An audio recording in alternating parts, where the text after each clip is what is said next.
Hi everybody, good afternoon. I'm Jeremy and I want to welcome everyone to this celebration of the life of Joyce Holmes Mcallister.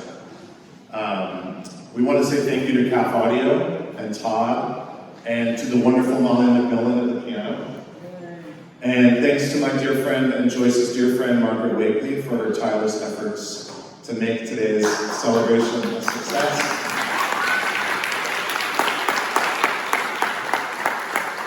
And just for Joyce to move on it.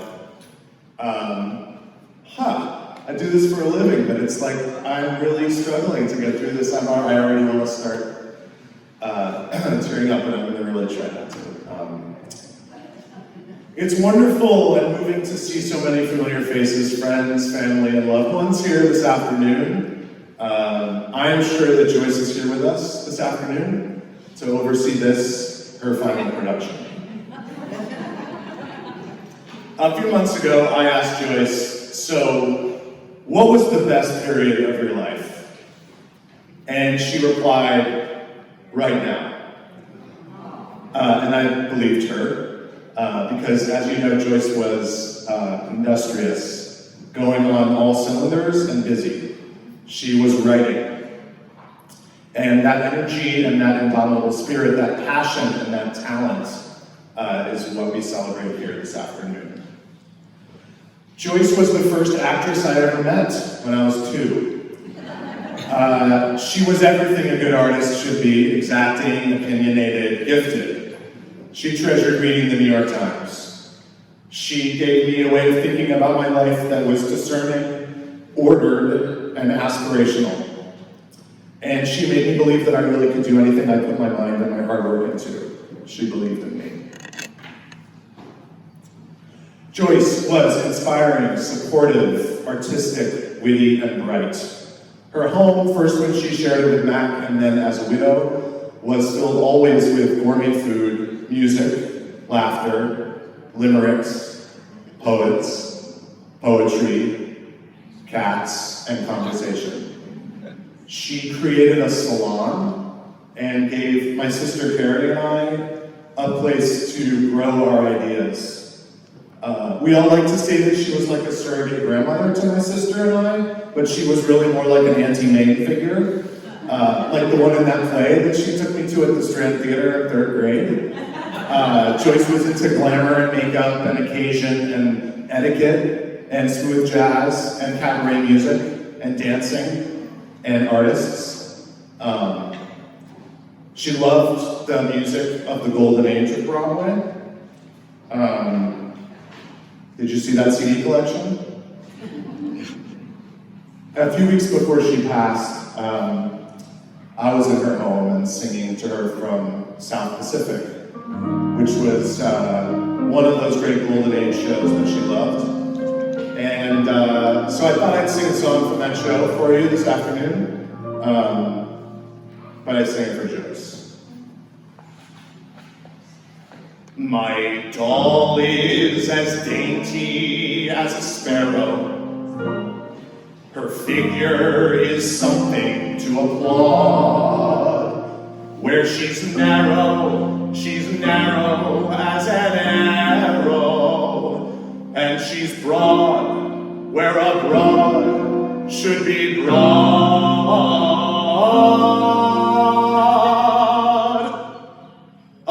101 pounds of fun, that's my little honey bun. Get a load of honey bun tonight. I'm speaking of my sweetie pie, less than 60 inches high. Every inch is packed with dynamite. Her hair is red and curly, her curls are hurly-burly. Her lips are pips, I call her hips, twirly and whirly. Oh, she's my baby, I'm her pap, I'm her booby, she's my trap. I am caught and I don't want to run, cause I'm having so much fun with honey bun. Believe me, honey, she's a cookie who can cook you till you're done. Ain't being funny, sonny, put your money on my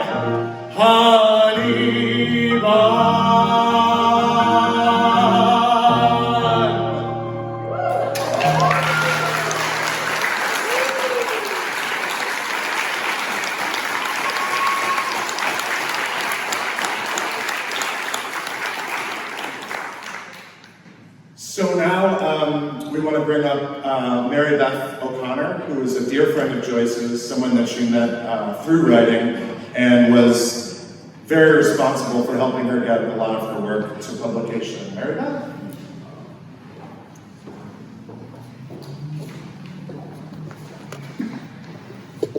Thanks, Jeremy. Wonderful singing.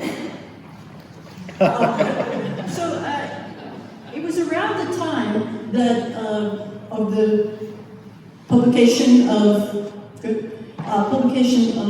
Joyce's food poems, Food for Thought, of which we have some copies in the back, that she first mentioned to me that she wanted to do another book. I mean, we had just done this book. So, I want to do another book. I said, okay.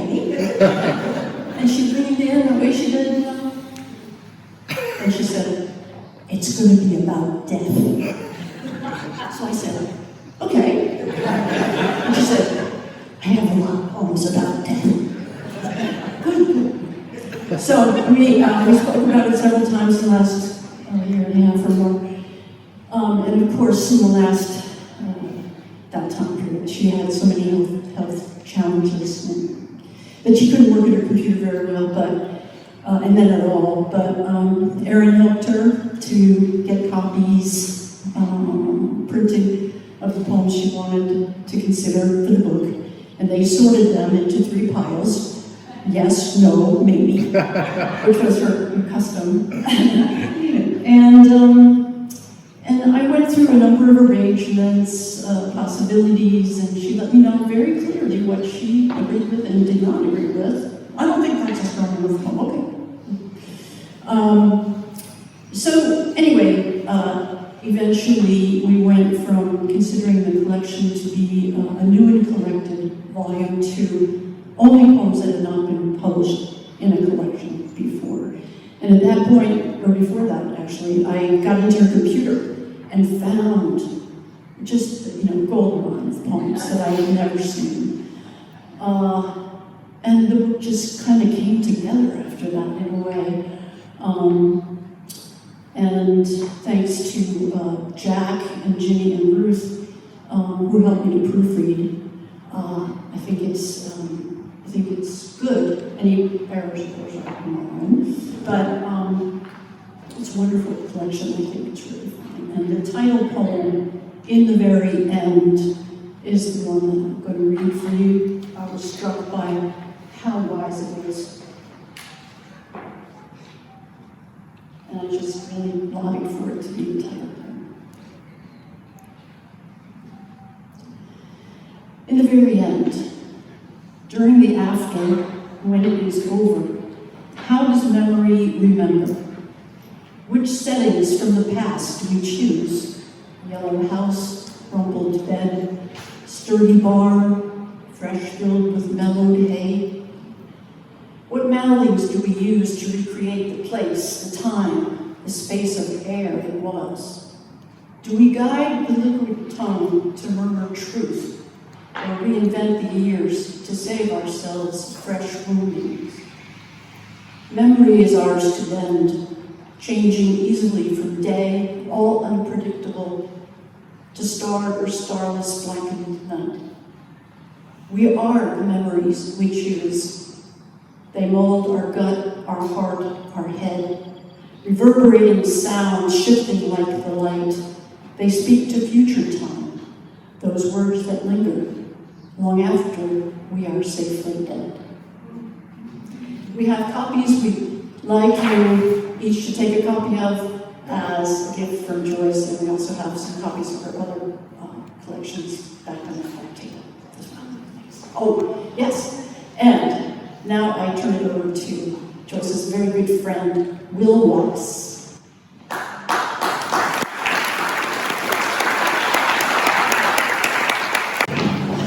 Hi, my name is Will, and I was, oh, hello. There you go. My name is Will. I helped Joyce proofread her poems on her computer for a while. And through that, I was fortunate enough to become her friend. And one of my favorite things to do with Joyce was to go out to dinner. And she would tell me stories of her life, and I would just sit there and listen for maybe an hour or more, and it was quite delightful. I just loved hearing stories of what Ithaca used to be like when she was a child. So the poem I'm going to read is called Mother Seeds, which was published in the Healing Muse. And it's about, well, I assume it's about listening to her mother's stories. But you never really know. Mother Seeds. While peeling apples, you remove the core, the segment of the fruit which houses seeds, an inner life unsparked, unknown before. Then you remember her voice, the needs, related while red peelings filled the pan, held on her aproned lap, words wrapped in past adventures, childhood tales, some other man she knew before her marriage lot was cast. You learned to peel the apples too from her, and took her stories to the core of you. Both seated knee to knee, you sought to spur the telling, poured the words, small seeds that grew. She did not know her stories would seek light within the words her daughter yearned to write. Thank you. And next on the program is somebody tell me. Margaret. Margaret.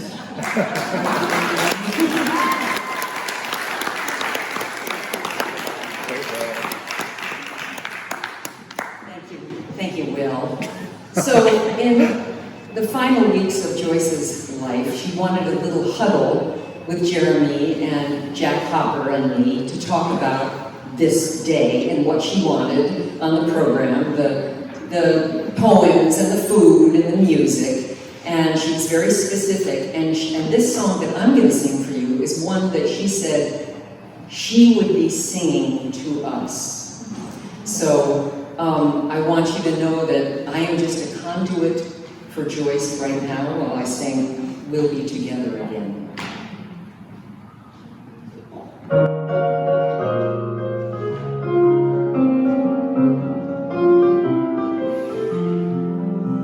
No tears, no fears, we all have a lifetime together, so why think about the past? We'll be together again, your kiss, your smile, our memories I'll cherish forever, so why do we think we'll part? We'll be together again. Times when I know you'll be lonesome, times when I know you'll be sad. Don't let temptation surround you, don't let the blues make you bad. Someday, some way, we all have a lifetime before us, so try thinking with your heart. We'll be together again. Times when I know you'll be lonesome, times when I know you'll be sad. Don't let temptation surround you, don't let the blues make you bad. Someday, some way, we all have a lifetime before us, for parting is not goodbye. We'll be together again.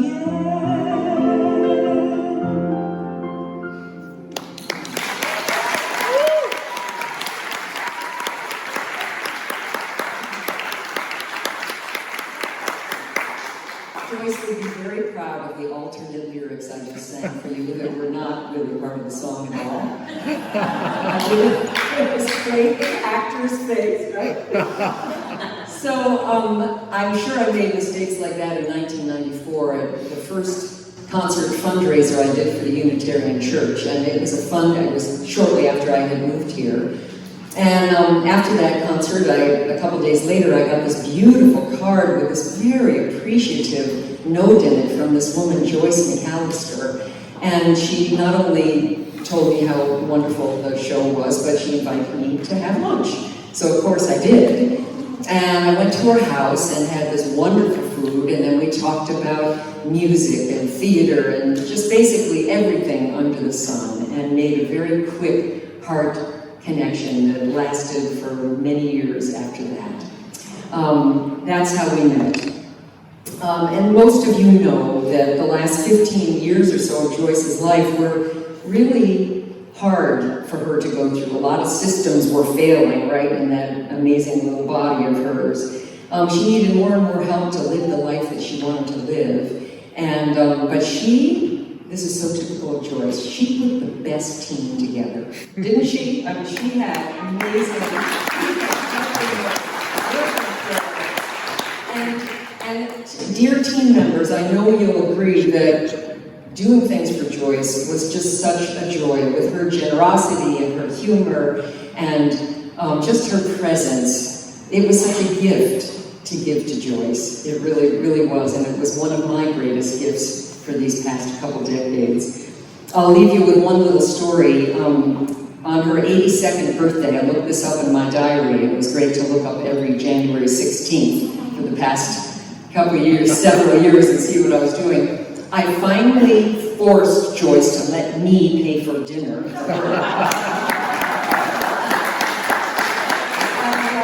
had dinner on the Commons, and then we walked the whole length of the Commons. Remember those days, Joyce? To go hear some jazz by Jug Django. And she wanted to dance. And as Jeremy can contest, we danced about an hour ago. I have like 2 left feet, and I sort of tried to do a semblance of the jitterbug, and we danced, and she had fun, and then we sat down to enjoy the music.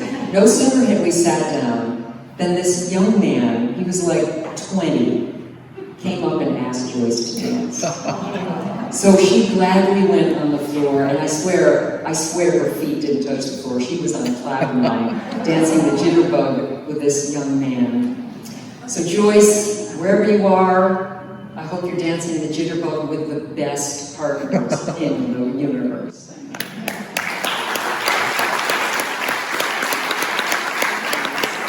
Now I'm going to have your good friend Jack Hopper come up. Where are you, Jack? Where are you, Jack? There he is. And do you like to be known as Jack or John? Jack. Okay. Jack is going to read a poem for you.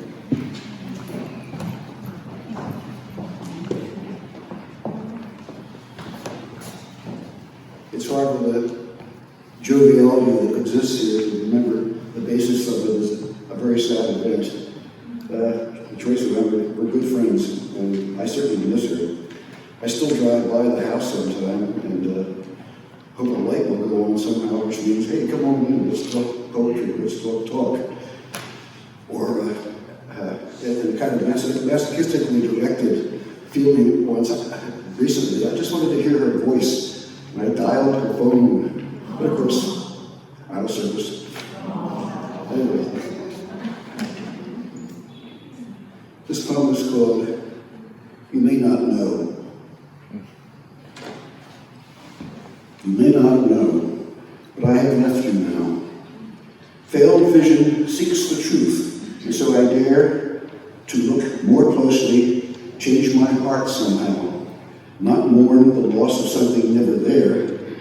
I leave without a word that you can hear, thus keep our parting gay, low-key, and fair. But you may feel a difference, yet unclear, then sense my change and wonder, is it there? In youth, I should have mourned at length your loss and blamed myself for wrongs. It spares, if sparse or true. I know now both of us will pay a cost, but seasoned hearts may mend and start anew. With sense and age, we let our lost passions cool, no longer stay to play love's endless this fool. That was good.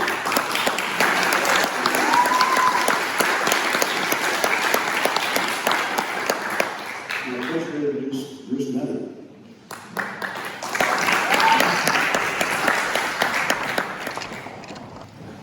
Later, if there's time, I want to say a little more about Joyce. I'm so grateful to read one of my favorite poems of hers. And I think it was an important poem for her because I had known her, I guess, first through her regular publications in the Healing Muse. And then I got to know her, and of course that was a great pleasure, as we all know. But many people told me Joyce had reams of wonderful poetry and did not have even a chapbook. And I started to ask her about that, and I did for a while. And I finally got, she sent me a collection which included this poem, Before We Knew. And I was so struck by this poem that I believe I sent it just as a single poem to Foothills Publishing, where I know the editors, and said, this poet is 85 years old, she's never had a chapbook even, and this is the kind of poetry she writes. And they not only accepted it, but they also became friends with Joyce, and of course, as we know, she now has 3 books. I did get a chance to talk to her, as I'll say later if there's time, but she lived that period in New York very intensely and returned to it constantly, and this poem sums that up. It's called Before We Knew. Tonight, I saw us together in that tiny restaurant, French, cheap, good, someplace on the west side. Was it called the Brittany? Cocoa van, crusty bread, the old waitress, her wrinkled face, burnt red hair, knowing eye, looking down at us like children, seated for a tea party, waiting for a grown-up nibble of the real world. Her name has spun away, sucked into time, evaporated like those years. We would walk across town, east to west, you wearing your only suit, blue and thinning in the seat, but pressed and clean like fresh, crisp air. And me beside you, high heels hitting gray concrete, staccato rhythm, beating sharp and sure for blocks and blocks. We talked, our voices floating over pavement, moving forward toward the Hudson's rolling river water. And we held hands, unless your words were large, profound, untouchable, too daring for constraint, too heavy to be held. And I would listen silently, reaching for your meaning, hungry for the food. Then escargot, pungent garlic fumes, a glass of red. We ate, talked, pondered us again. It was like that years ago, in that little place, back in timeless space, before we ever knew, for us, there was no way forward. And the next year,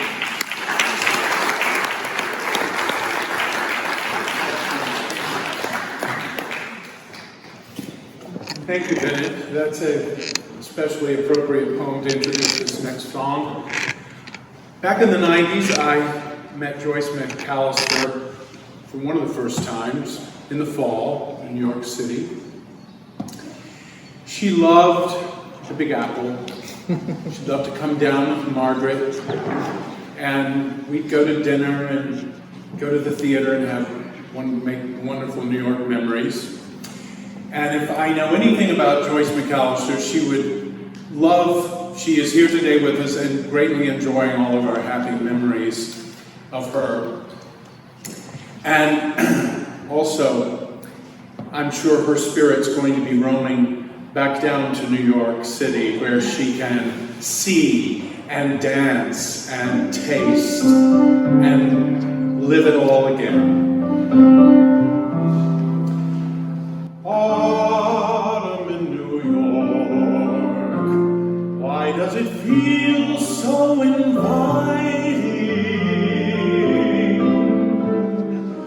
Autumn in New York, it spells the thrill of first nighting. Glittering crowds and shimmering clouds in canyons of steel, they're making me feel at home.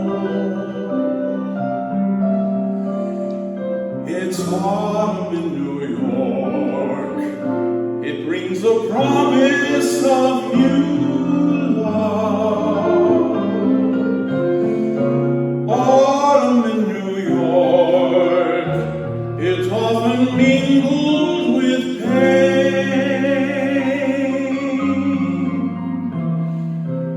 Dreamers with empty hands may sigh for exotic lands. That's autumn in New York. It's good to live it again.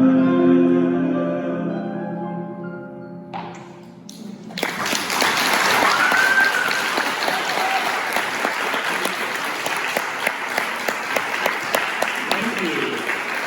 Kathy Kramer. Thank you.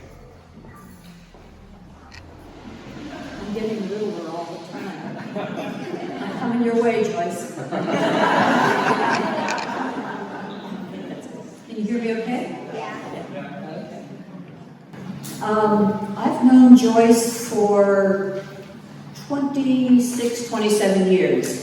She and I first met as members of the Writers Association of the Ithaca area, and then moved on, and she invited me to join the High Noon Poets, and Mary Beth and Tamara and Ruth were all members of that group. And we used to meet at Joyce's house, and you can imagine, she, even for a lunchtime meeting, High Noon Poets, Ruth's name, she would set a beautiful table. She always had flowers. Even when we brought our brown bag lunches, Joyce made it special, as she made everything special. And speaking of that, you'll notice that I have a notebook. I really thought of putting the poem in my pocket, but Joyce and I had done a number of readings, including one in Mary Beth's class, and we always prepared. And we always had the notebook, and we always practiced, and we critiqued each other, and we had great fun. It was wonderful. So Joyce, you see what you taught me. So this poem that she had asked that I read is called Dancing for Cows, and she knew that it was one of my favorites of hers. It may have been in part because we shared a rural childhood. We each grew up in small towns and farms and so on. So I absolutely love this poem, and I think you will see this is really Joyce as well as all the sophisticated things that you have heard about her and know about her yourselves. So, Dancing for Cows. Coats grown shaggy, barn filled with noses spouting steamy breath. They stood in stanchions, munching hay, grain, chewing on their cuds with somber, placid stares. Their pastures deep in snow, were they sad? Impulsively, we joined hands, danced down the long aisle in front of them, tapping, twisting, leaping on cement, while 30 heads moved to watch in perfect unison. We changed direction, our bodies moving quickly back the other way. Their faces turned, followed us. Was that amazement on a shaggy brow? Did somber eyes smile? We danced a long time before they tired of us. No longer turned their heads to watch, returned to munching grain, chewing cuds. We left the barn, watched the winter moon crisp in the sky, and wondered how many other ice-cold feet had ever danced to comfort cows.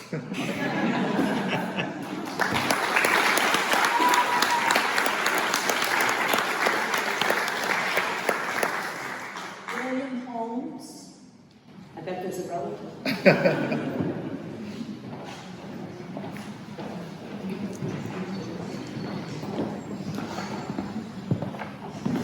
Hello, everyone. A few days ago, I was having a conversation with my daughter. A few days ago, I was having a conversation with my daughter, and I was speaking to her about this event and my life with Joyce. And she wrote this poem. Sorry, I'm not used to performing. So this is about a time probably before many of you knew Joyce. I've known Joyce for 57 years. So this is called Meatballs in the Rocket Ship. When I was a little boy, I was obsessed with space. The thrill of things out there waiting and adventures so great. Matt put the possibility right within reach when he told me of a rocket ship, which lit up my dreams. And I begged to see the ship out in his shed. Joyce needlessly consulted a cookbook, one of the hundreds she had at hand, whipping up a meal like nothing we'd ever had before, an Italian banquet of pasta and meatballs galore. This was a whole different place, away from the fray. There was jazz music that swung you into dance, and martinis and Manhattans, or some fabulous drink in their hands.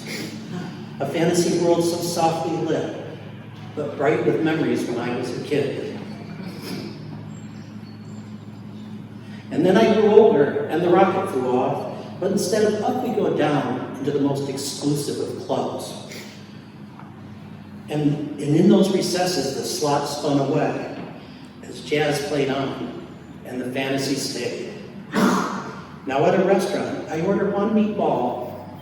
Though it never tastes nearly as good, it brings memories of a home, of beautiful meals and wonderful time shared. The rocket never seen, though I know it was never there. But looking back now, it has become clear. It was not the rocket ship in the shed. It was the grandest production, full of music, food, and dance, art in its stead. It was Joyce, building a different kind of ship on course for many adventures through the world. A ship of dreams was what was in store, and I, a lucky passenger with a seat on board.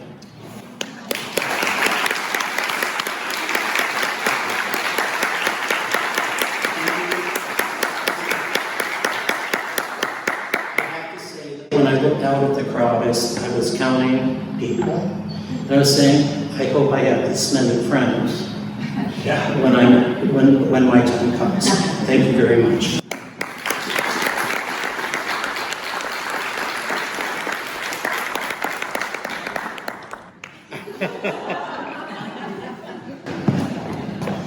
Joyce's other nephew, my brother Stephen.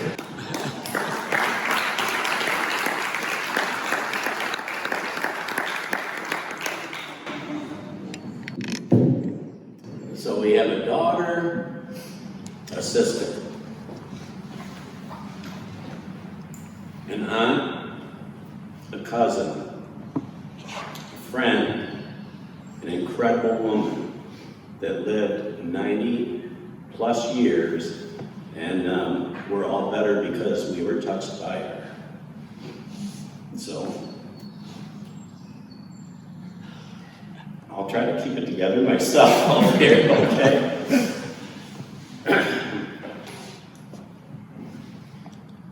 Fed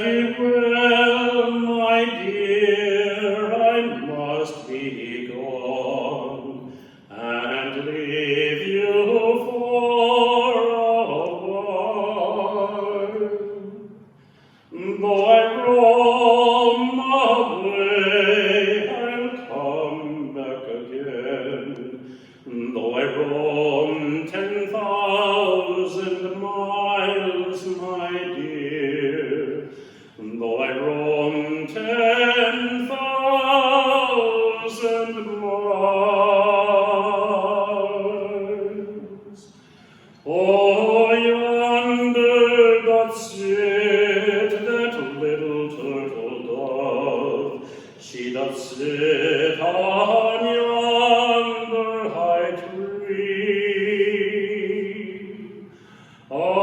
making a moan for the loss of her love, as I will do for thee, my dear, as I will do for thee.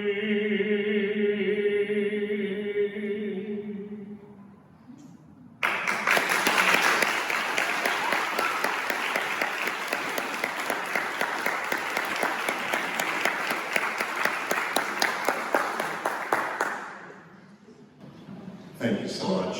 Beautiful. Aaron Quinn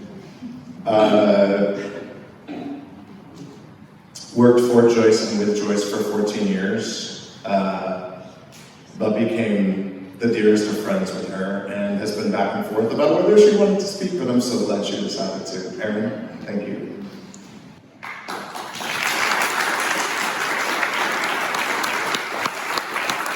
And when I say back and forth, I mean because of emotion, and not because of things. Okay. I'm going to do my best to keep it together. So, like many of you here today, I loved Joyce Mcallister. I met Joyce at a time when she was beginning to need a little extra help because of her failing eyesight. So she asked the poets, the high noon poets, if any of them knew someone who did home health care. So thank you, Kathy, for giving Joyce my phone number. Initially, Joyce was a client, but she very quickly became my friend. I cherish the time that I had with Joyce. We shared our life experiences together. We laughed and cried together. I got to hear all of her amazingly wonderful stories of her life.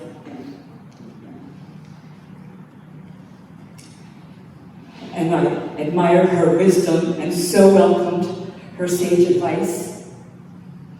I loved her sense of humor, a little naughty sometimes, her quick wit,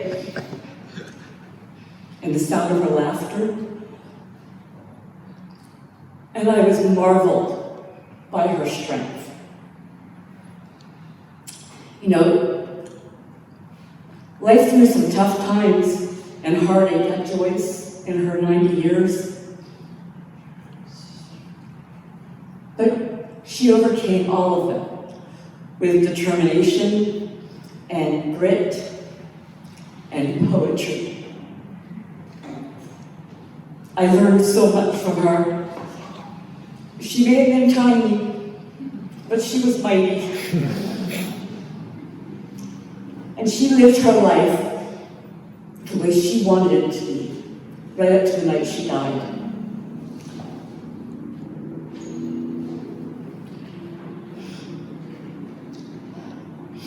I'm sorry. So Rick and I were so lucky because we got to live with Joyce for the last 6 months of her life. First because of her broken foot, Mr. Hopper. And then because of her illness. And we just moved in, Rick, my husband, and our cat. And we got to spend her last birthday on this earth with her, her New Year's Eve, Christmas, and Thanksgiving. We got to be with her through the presidential campaign and the election. And of course, Joyce was overjoyed with the outcome. She told us, "Thank God I lived long enough to watch Trump lose." Although when she said it, it had a couple of colorful words mixed in it. The last couple of weeks of Joyce's life, she had so many visitors in her home, on FaceTime, on the telephone, emails and cards, and that brought her so much joy. At night, she would say to us with a big smile, "Wasn't this a wonderful day? Wasn't this a perfect day?" That's what I mean, her strength is amazing. We all know Joyce had a very loving and kind and giving heart. She had enormous compassion, especially for the underdog. She was very generous in her support of causes that were important to her, especially social justice, women's rights, and animal rescue organizations. But there was one group that was especially dear to her, and that was a donkey rescue farm in Texas. She would say that people often think to donate to the animal shelters and the elephants and the big cats and primates and the others, and she certainly supported them too. But she worried that the donkeys were being overlooked. So she always made sure she gave a little bit extra to the donkeys. And she'd say, "Don't forget about my donkeys." But that was Joyce, always looking out for the forgotten, the people who needed a little extra attention, to be noticed and appreciated, the people that needed to be lifted up and needed to be loved. And she is forever in my heart. And I am so eternally grateful that I got to know her. Thank you.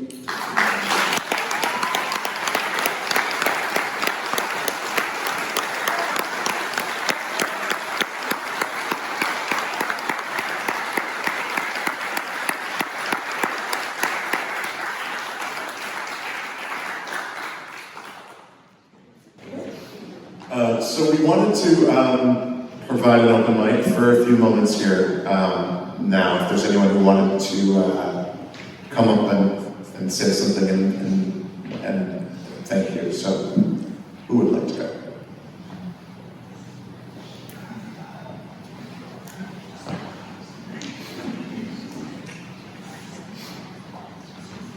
After what Aaron said, I did write this, and I wasn't sure I was going to be able to say it, but after what Aaron said, it just reinforces that.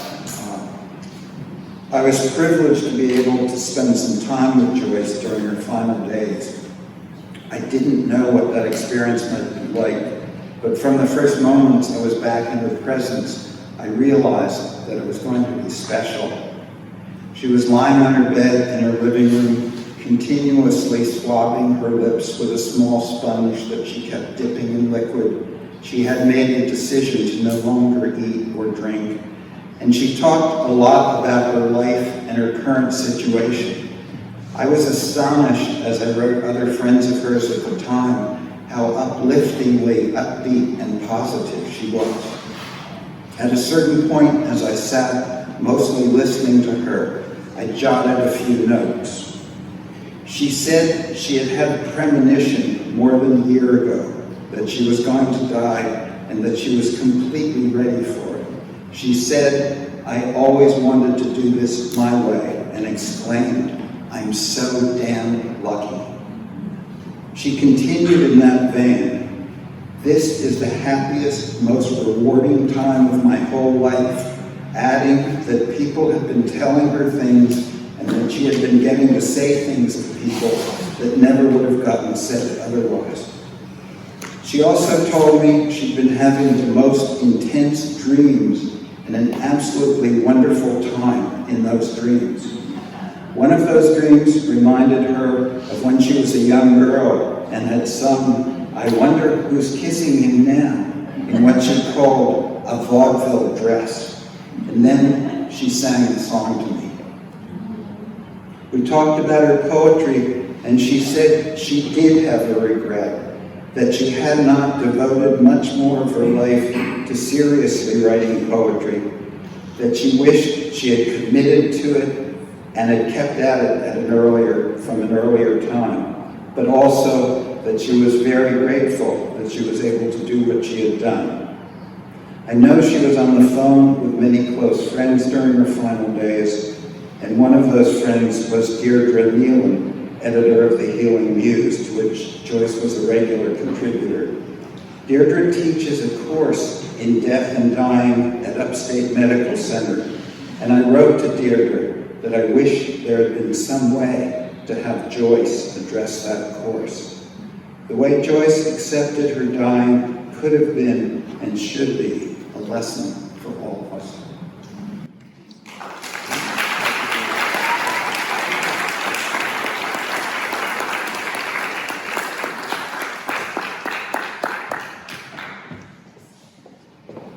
So, unlike most of you, I have not known Joyce forever, nor do I sing, dance, or write poetry. I came into Joyce's life about 3 years ago, or 3 years before her death, through an organization called Love Living at Home that helps people to remain in their own homes and active for as long as possible. It was unquestionably, as many people have already said to you, an incredible gift to get to work with Joyce. I was the money person. So if there were people out here who were hoping her legacy was going to be larger, tough. Joyce, in the last 3 years of her life, gave more money than I have given in my lifetime to charitable causes, and not just to the donkeys, or the Ithaca, or the elephants and the tigers at the Southern Poverty Law Center, and I could go on and on. In fact, I have 5 pages, single-spaced, of the different charities that she chose to give to. And I continued to do that right up until the last, 5 days of her life. How could I do that, you might ask? I was asked by somebody else who ran a similar organization to Love Living at Home somewhere else, how do you find somebody that you just give all of your finances to? How do you know that I'm not going to be doing something illegal with her money? Well, actually you don't, and I don't know how you ever verified that. I didn't. Why would anybody ever cheat a generous spirit like Joyce out of anything?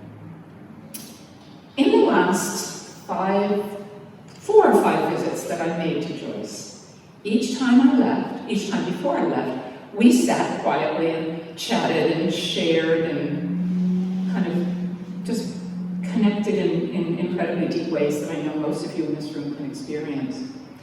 And each time before I left, she would take my hand in hers until it got too painful, but that's another story, and thank me from the bottom of her heart for helping her. And I would say each and every time, Joyce, it's I who should be thanking you. To be able to help you do what you want is the biggest blessing I've ever had. So to all of you that had the privilege of knowing her a whole lot longer than I did, man, am I jealous. Thank you, Joyce.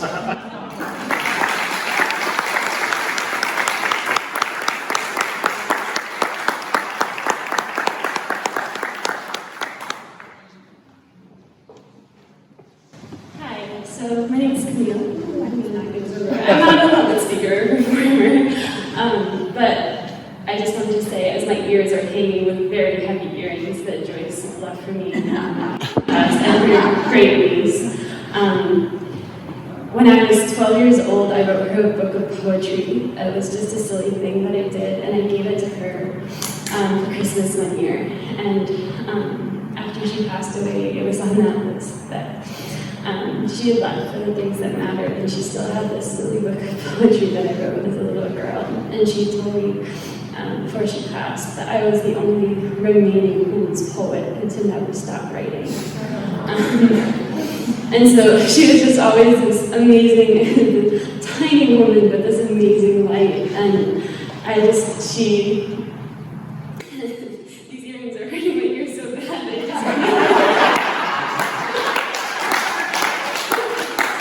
I just remember every holiday she would wear these incredibly large earrings and dramatic necklaces, and she was just this woman that was from this whole other world, and we would go to restaurants and always order a martini, and she was just the coolest woman in the world in my brain when I was a little girl. And she believed in me, and she believed in my writing, and she, I don't know, when she held my hand and said, never stop writing. And just, so for all of the poets here, and for all the non-poets, never stop writing, because I know Joyce and I want you to.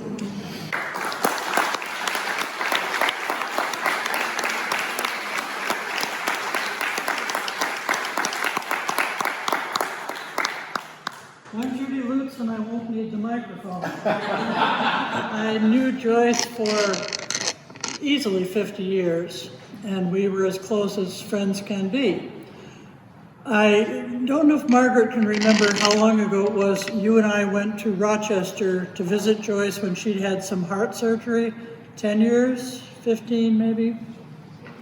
Yeah, it was 12 years. Pardon? 12. 12 years. What? It doesn't really matter.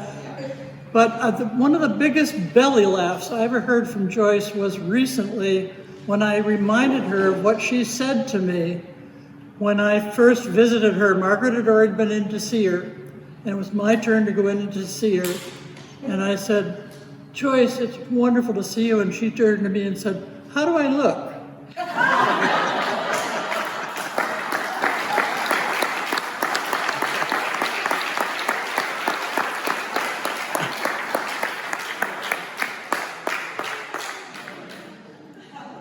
Thank you all so much for sharing those stories. It's wonderful.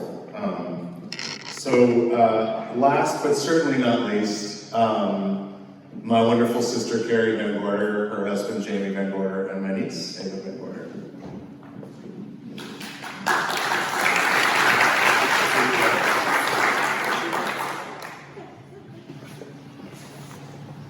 Joyce was one of a kind. She was much more than just a poem writer. She was like a second mom to me, to my mom and Carrie and my uncle, Jared. I was lucky to FaceTime Joyce in her last weeks, and I read to her poems and some Michelle Silverstein to her. She gave me a story that I'm going to give to you. It's in a poem that I'm going to read to you now. Under Pressure. 12 years old and scared to death, sitting all alone at her kitchen table, my eyes glued on the gauze of the pressure canner as the needle kept slowly rising. My eyes burned. I blinked to keep them opened and focused.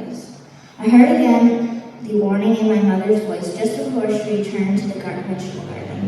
Don't let the needle climb above 15 degrees or the candle will explode and blow up the kitchen. I watched, waited, jiggled the massive canner off the heat, and when I got too scared and vowed, when I grew up, I would buy all my canned food from the grocery store.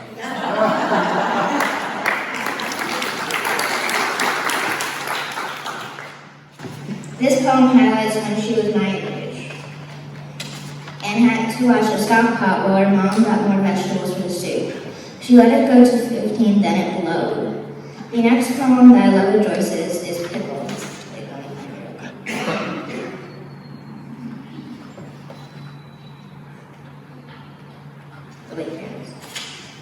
You are most surely salved and pickled are the species resting in your brine. The herring is flayed side by side with severed feet from some poor swine. The side of you all in a row, and quartered with strange array. The pearl-sized onion, baby corn, the rind of a melon gone astray. And now I see before my eyes the jars of pickled peach and pear. The egg was munched that once was poached or fried, sits flounder without a care. I know that I shall never find in this array of fickle wonder a simple item from my youth. I fear it is asunder. I soaked inside a barrel and only cost a nickel. Oh, how my heart would relish now a dill and kosher pickle.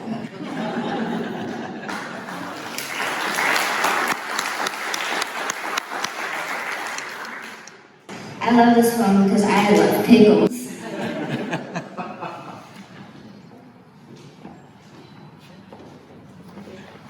I don't know how to go after that.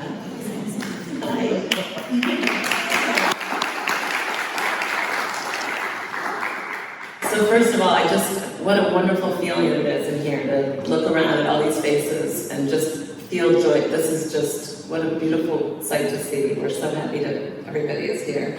I have a few words from Elizabeth Emmons to read to you. You can shed tears because they are gone, or you can smile because they lived. You can close your eyes and pray that they will come back, or you can open your eyes and see all that they have left for you. Your heart can be empty because you can't see them, or you can be full of the love that you shared. You can turn your back on tomorrow and live yesterday, or you can be happy for tomorrow because of yesterday. You can remember only that they are gone, or you can cherish their memory and let it live on.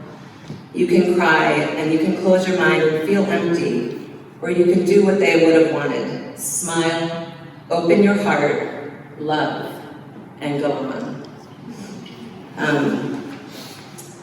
I know Joyce is with me every moment of the day, before she passed and now.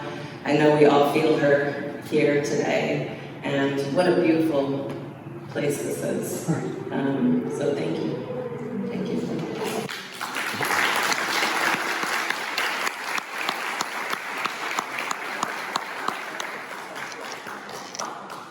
Okay, everybody, thank you so much. So we'll have some nibbles now, if you'd like, and some a little toast, and then in about 10 minutes, we'll come back for a slideshow. Great, thanks.